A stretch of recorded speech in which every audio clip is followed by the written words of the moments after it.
چند زن هستیم، ما صدای یک کشور هستیم، ما صدای زنای یک کشور هستیم، هرگز خاموش نمی باشیم.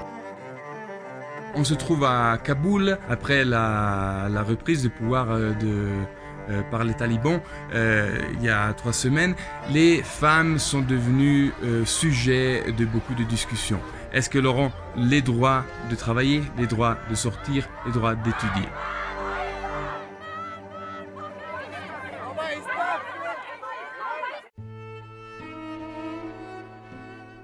La société est divisée aujourd'hui parmi des femmes conservatrices et des femmes qui sont beaucoup plus libérales.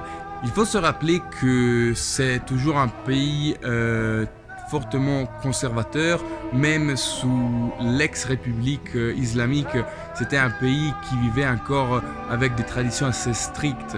Donc beaucoup de femmes ont eu accès à une éducation, beaucoup de femmes ont eu un accès à une émancipation, mais beaucoup d'autres n'ont pas eu cette chance.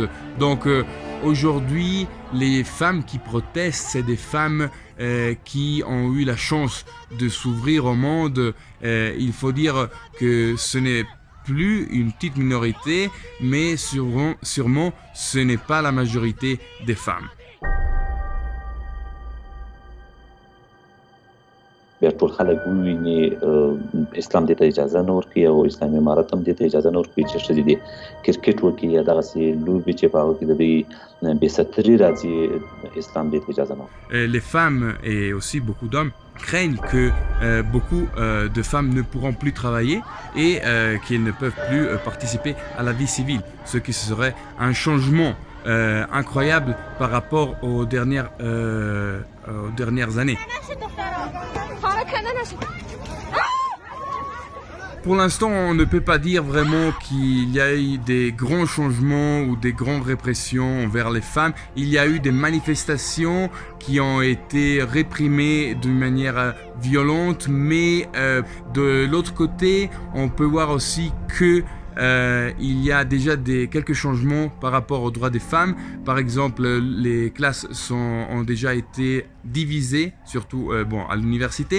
Et les talibans ont prohibé à beaucoup de femmes d'aller travailler, d'aller dans les bureaux. Les talibans disent que c'est une mesure temporaire. Il faudra voir si c'est vraiment le cas. La question la plus importante, c'est exactement ce que les talibans vont faire, comment les talibans vont réagir aux droits des femmes. La réponse n'est pas encore claire du tout. Les talibans ont aussi déçu une partie de la population qui comptait sur eux pour un vrai changement. Donc il faudra voir bien sûr qu'est-ce qui va se passer dans les prochaines semaines, surtout à niveau politique, pour voir si les talibans vont réprimer les femmes comme il y a 25 ans, ou bien si vraiment il y aura un changement comme ils disent les leaders talibans. Donc comme une femme disait, si la société était un oiseau et les ailes étaient représentées par les hommes d'un côté et les femmes de l'autre, comment est-ce que l'oiseau pourrait voler sans une aile ?